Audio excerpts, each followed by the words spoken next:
अपना रावण और राम का अपना दशहरा।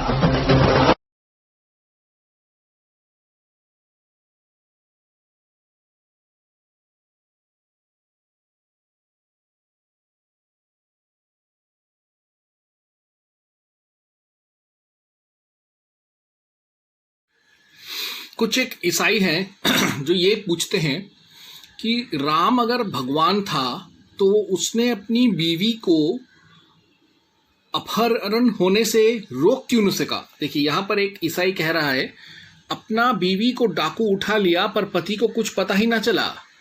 पहले यह सिद्ध कर ले क्या उस व्यक्ति को भगवान कहा जाए जिसकी बीवी को डाकू उठाकर ले जा रहा था, क्या उससे थोड़ी सी भी पता नहीं चला। फिर वो ये सवाल करते हैं कि राम खुद उड़कर लंका जाकर आंख झपकते ही रावण को मारकर सीता को क्यों नहीं लेकर आया। तो क्या राम ईश्वर था, परमेश्वर था।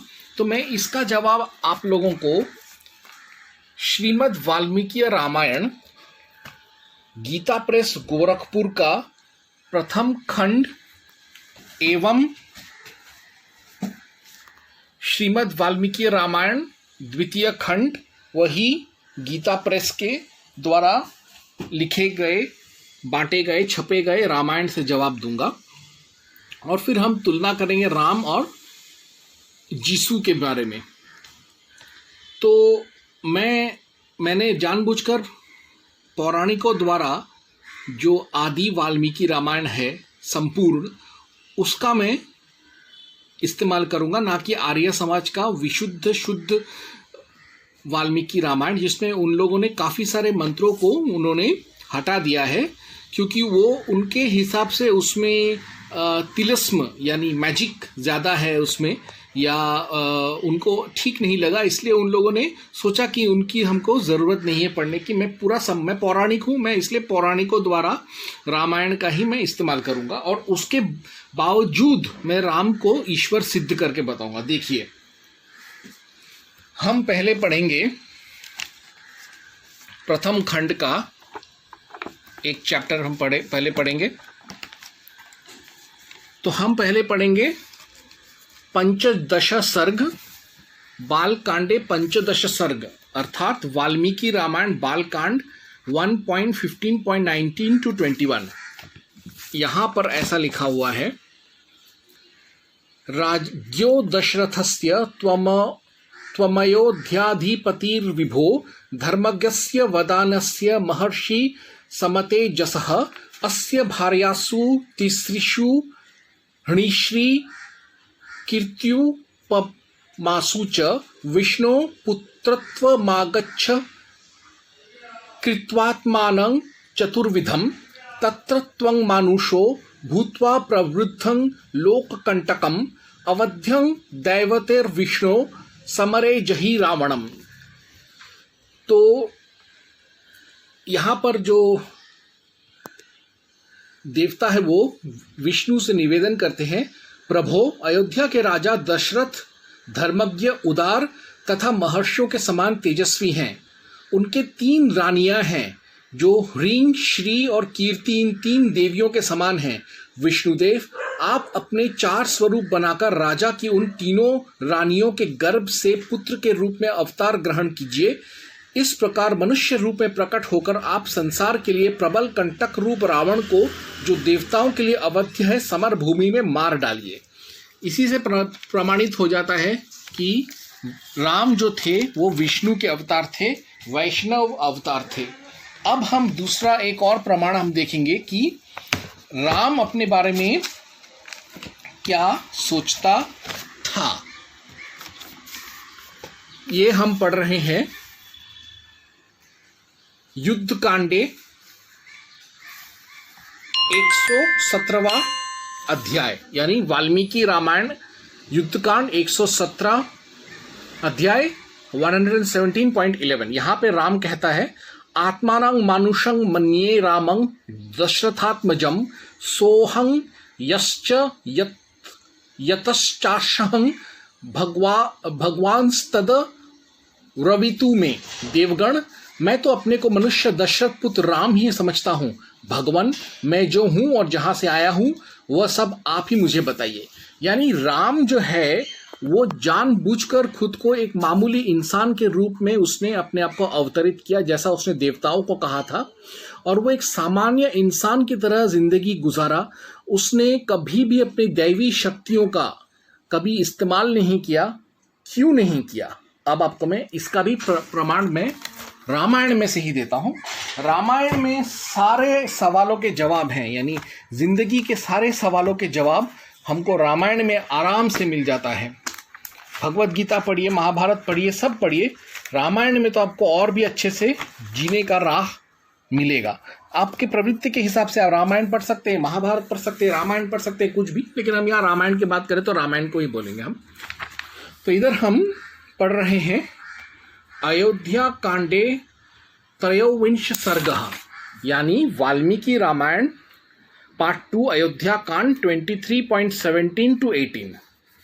इसमें लक्ष्मण जो है वो ये साफ बताते हैं कि राम इतने कष्ट सहकर मामूली इंसान की तरह अवतार लेकर मामूली इंसान की तरह क्यों रहा और उसने मामूली इंसान की तरह कामकाज क्यों किया। दैवं पुरुषकारेण यह समर्थः प्रबाधितुं न दैवेन विपन्नार्थः पुरुषः सो वसीदति। जो अपने पुरुषार्थ से दैव को दबाने में समर्थ है वह पुरुष दैव के द्वारा अपने कार्य में बाधा पड़ने पर खेद नहीं करता, शिथिल होकर नहीं बैठता। द्रक्षयन्ति त्वद्य दैवस्य पौरुषं पुरुषस्य च दैवमानुष्य योरध्य व्यक्ता व्यक्तिर्भविष्यति। आज संसार के लोग देखेंगे कि दैव की शक्ति बड़ी है या पुरुष का पुरुषार्थ। आज दैव और मनुष्य में कौन बलवान है और कौन दुर्बल, इसका स्पष्ट निर्णय हो जाएगा। यानी भगवान राम जो थे वो हमने पहले कांड में देखा कि वो विष्णु के अवतार हैं। फिर राम बोलता है कि नहीं नहीं, मैं तो एक मामूली सा इंसान हूँ तुम्हारी तरह, मुझे भगवान मत बनाओ। वो ऐसा कहते हैं। वो क्यों कहते हैं? क्योंकि वो साधारण मनुष्य की तरह पृथ्वी पर आए, मनुष्य की तरह जन्मे, मनुष्य की तरह उन्होंने हंसा, रोया, खाना खाया, सब कुछ एक मानव की तरह किया, विवाह किया, बच्चे पैदा किए, युद्ध किया। और वो चाहते तो वो क्षण भर में उनको मालूम था कि रावण कहाँ है, जाके रावण को मार सकते थे। वो तो दिव्य दृष्टा थे, उनको मालूम था कि सीता का अपहरण होने वाला है, लेकिन वो फिर भी उन्होंने अपनी दैवी शक्तियों का इस्तेमाल नहीं किया। उन्होंने दिखाना चाहते थे कि किस्मत, भाग्य, तकदीर और प्रकृति से भी बड़ा होता है कर्म, पुरुषार्थ, सामर्थ्य। वो दिखाना चाहते थे कि अपने पुरुषार्थ के दम पर हम अपनी तकदीर भी बदल सकते हैं, अपने सबसे खतरनाक से खतरनाक मुश्किल से हम लड़ सकते हैं, सबसे खूंखार से खूंखार शत्रु को भी हम हरा सकते हैं अपने दम पर, पुरुषार्थ के दम पर। इसी पुरुषार्थ का पाठ सिखाने के लिए ही वो मर्यादा पुरुषोत्तम राम बनकर आए। वो चाहते, उनको तो पहले ही मालूम था कि सीता का अपहरण होने वाला है, लेकिन उन्होंने होने दिया, क्योंकि उनको मालूम था सीता का अपहरण होगा, होने दे, सीता भी देवी है, उसको कुछ नहीं होने वाला है, लेकिन मैं कष्ट करके राम सेतु बनाऊंगा, मैं कष्ट करके वानरों की सेना बनाऊंगा, कष्ट करके जंगल में रहकर। कई बार लड़ाई में राम घायल हो गए, मूर्छित हो गए, बेहोश हो गए। एक बार तो महिरावण में उनका और लक्ष्मण का अपहरण करके पाताल लोक लेकर गए, हनुमान ने बचाया। फिर वो नागपाश में बांधे गए राम। सब दुख कष्ट सहकर भी उन्होंने अपने मकसद से वो नहीं हटे। उनका दृष्टि लक्ष्य की ओर था, सीता को बचाना, लंका को हराना, रावण को मारना और उसके पूरे खानदान को साफ करना। और अपने इसी मिशन, अपने इसी ध्येय, अपने इसी लक्ष्य मंसूबे को पूरा करने के लिए उन्होंने जद्दोजहद किया, कष्ट किया, संग्राम किया, समर किया और वह अंततः विजयी हुए। इसीलिए हम राम को हम पूछते हैं कि एक मानव, एक इंसान की तरह पैदा होकर भी वो किस तरीके से उसने दिखा दिया कि पुरुषार्थ ही सबसे बड़ा है। जैसा यहाँ पर लिखा हुआ है कि पुरुषार्थ अगर हो तो इंसान तकदीर से भी लड़ सकता है, तकदीर को भी झुका सकता है, दुनिया को झुका सकता है, ईश्वर या दैवी शक्तियों से भी वो लड़ सकता है अगर उसके अंदर पुरुषार्थ हो तो। और यही 2 वचनों में पूरे रामायण का सार है कि क्यों राम ने अवतरित धारण किया एक मनुष्य के रूप में, और इतना कष्ट सहकर लड़कर उसने अपने दुश्मनों को हराया। अभी साबित हो गया कि उसको पता था कि सीता का अपहरण होने वाला है, लेकिन फिर भी उसने अपने दैवी शक्तियों का इस्तेमाल ना करते हुए बल्कि अपने पुरुषार्थ के बल पर उसने सीता को वापस लेकर आया। और उसको मालूम था ये तो सीता अपहरण तो सिर्फ एक बहाना था, लक्ष्य तो था रावण को मारना, और उसने अपने पुरुषार्थ के बल पर रावण का संहार किया, और हम इसीलिए राम की पूजा करते हैं। खैर अभी हमने देख लिया, तो अब इस झंडू बाम को मैं ये एक आध सवाल पूछना चाहूंगा। जीसू बनाम राम, ठीक है, versus which prove beyond doubts that Jesus Christ was no almighty Abrahamic deity. ये देखिए, जजेस न्यायो 1.19, and the supreme lord was with Judah and he took possession of the hill country, but he could not drive out the inhabitants of the plain because they had chariots of iron. यहोवा उस समय यहूदा के लोगों के साथ था जब वे युद्ध कर रहे थे। उन्होंने पहाड़ी प्रदेश की भूमि पर अधिकार किया, किंतु यहूदा के लोग घाटियों की भूमि लेने में असफल रहे क्योंकि वहां के निवासियों के पास लोहे के रथ थे। अरे कैसा खुदा है रे तुम्हारा जीसू, जीसू उर्फ जेहोवा है। लोहे के रथों के दृश्य को देखकर तुम्हारा जीसू डर गया, भाग गया चड्डी बनियान उतार के। अरे राम के ऊपर तो ब्रह्मास्त्र का इस्तेमाल हुआ, नागास्त्र का इस्तेमाल हुआ, नागों, राक्षसों, असुरों, दैत्यों, दानवों, पिशाचों ने हमला किया, कई अस्त्र शस्त्र फेंके गए, घुड़सवार सैनिकों ने हमला किया, रथ पर चढ़कर सैनिकों ने हमला किया, विमान पर उड़ते हुए सैनिकों ने हमला किया। राम तो नहीं भागा, वो लड़ा, उल्टा उनको उनके घर में घुसकर रावण की मां बहन कर दिया उसने। और यहाँ पे जीसू रथ देखकर पिछवाड़ा उठा के भाग जाता है। और देखिए Psalm Bhajan 22.2, My God, why have you forsaken me? Why are you so far from saving me? So far from the words of my groaning? Oh my God, I cry out by day, but you do not answer, by night, and I am not silent. हे मेरे परमेश्वर, मैंने तुझे दिन में पुकारा, किंतु तूने उत्तर नहीं दिया, और मैं रात भर तुझे पुकारता रहा। ये कैसा खुदा है बे, जो खुद खुदा होकर किसी और को पुकार रहा है, अपने बाप को पुकार रहा है खुदा खुदा करके। तो जो खुदा दूसरों से भीख मांगता है वो काहे का खुदा? राम ने तो कभी सुग्रीव से या हनुमान से भीख नहीं मांगा कि मेरी मदद करो। उसने बोला कि मैं तेरी मदद करूंगा, तू मेरी मदद कर, on a quid pro quo basis, barter. तू मेरी मदद कर, मैं तेरी मदद करूंगा। यहाँ पे तो खुदा भीख मांग रहा है मदद के लिए, लेकिन उसका कोई नहीं सुनवाई हो रहा है।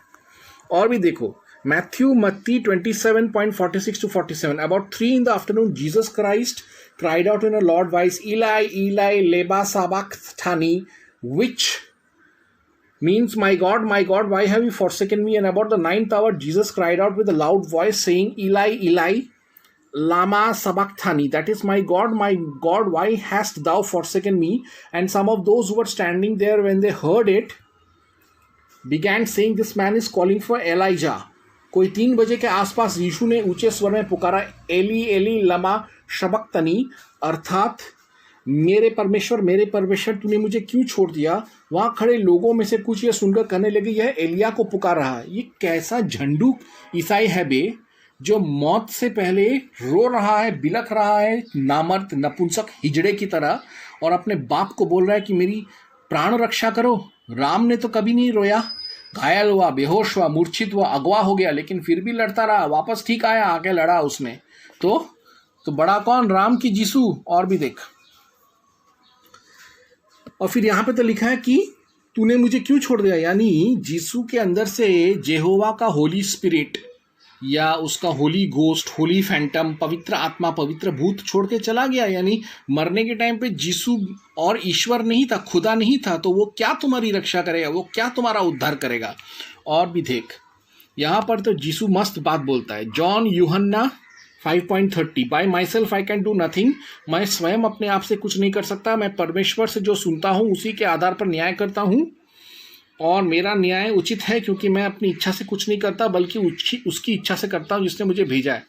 यानी यहाँ पे वो बोल रहे हैं कि मैं अपने मेरे पास कोई सामर्थ्य नहीं, मेरे पास कोई दम नहीं है, मैं तो लौड़ा लौड़ा लहसुन झक्का हूँ, मेरे से कुछ नहीं होता। यानी ये तुम्हारा खुदा है क्या है, जो खुद कुछ नहीं कर सकता? वो तो सर्वशक्तिमान नहीं है इसका मतलब। और भी देख, जॉन यूहन्ना 17:3, now this is eternal life that they know the only true God and Jesus Christ whom you have sent. Matthew 26:39, going a little further, he fell with his face to the ground and prayed, My Father, if it is possible, may this cup be taken. अनंत जीवन यह है कि वे तुझे एकमात्र सच्चे परमेश्वर है और यीशु मसीह को जिसे तूने भेजा है जाने। यानी यहाँ पे ये बोल रहा है कि हे ईश्वर, ये जो मृत्यु का जो प्याला है उसको तू मेरे से दूर कर दे। मरने से पहले वो गित्समदे का बागीचे में जाकर रो रहा है। ये कौन सा खुदा है जो मौत से, मृत्यु से वो डरता है? यानी यीशु खुदा नहीं हो सकता। जो मौत से डरता है, जो यमराज से डरता है, वो कभी खुदा हो ही नहीं सकता। तो यानी यीशु भक्तों, तुम चाहे कितना भी झंडू बाम लगा के जबान पे कुछ भी बोल दो, राम और यीशु का तुलना नहीं हो सकता। ये तो वही बात हुआ कि मर्द का और नामर्द का तुम तुलना कर रहे हो। समझे? जय हनुमान, जय हनुमान, जय हनुमान।